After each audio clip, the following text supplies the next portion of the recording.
Hey guys, it's Pierre, we're good at kiteboarding. So we just went ice kiting. I don't know how you call that thing, like snow kiting on ice.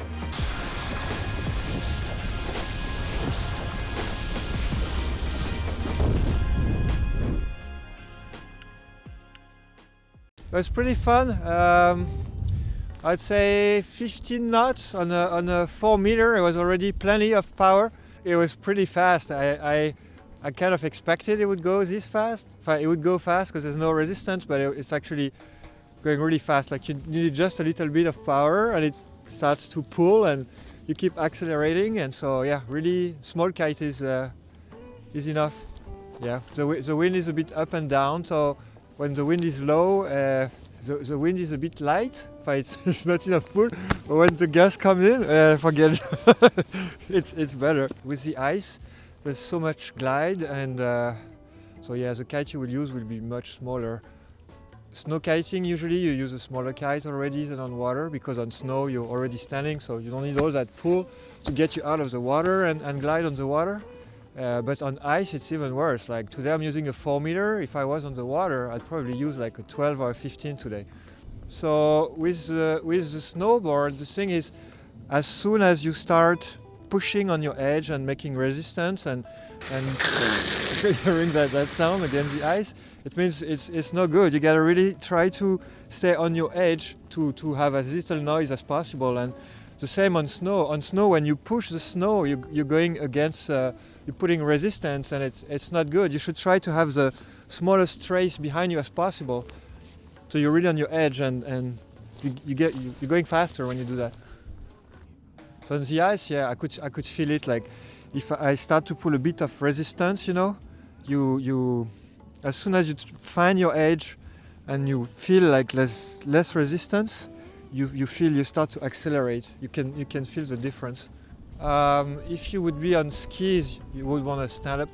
On a snowboard, in this condition, you want to be sitting and pushing against your edge, so you have resistance when you launch the kite. What's actually tricky today is that because it's slow, slippery, with the snowboard you glide on your bottom. So it's actually tricky to get up, because you got to find your edge to get that momentum so you can stand up. And with the 4, when the wind is light, you struggle to stand up. So you need a bit of power and find your edge with the snowboard so the kite can pull you up. It's more difficult to stand up than on snow. On snow you can just use your hand like you would do with a regular snowboard. Over here you can't, because you just glide. For stopping, yeah, you just do like, you just carve on your edge and push. Anything with the kite that you need to do, that you need to keep in mind? Maneuver the kite so you bring it slowly to the zenith to get less power, and until you stop and it's above you. And I realized earlier, so I 2-3 times what happened at the beginning is I lost my edge while I was trying to stop, and then I started to glide on my bottom like super fast. You imagine that if there would be somebody or an obstacle, it could be pretty dangerous. And later I figured that I could use the kite to stop me, sending it in the other direction. It's still a kite. You still the difference though is on the ice. So it's true on snow, but it's even more true on the ice, is that you can edge like crazy. The edge against the wind, the upwind edge you can have on ice is insane. Like you can tack upwind much better than on water for sure. It's almost like a foil on water, the edge you can get. Probably even better than the foil on water, yeah.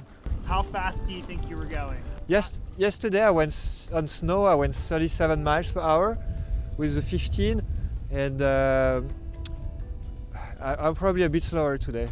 Yeah, so not even 40, because I could use more power. The kite is really small, but the other bigger kite I have is too big. I'm gonna kill myself. Yeah. I think here, before being a good kiter, to be able to do that, you need to have like either your skis or snowboard that you feel comfortable enough, right? Because if you're beginning on ski or snowboard on ice, I would think it's not a good idea to try. First, you would want to learn on snow first, where it's easier, and then come on ice.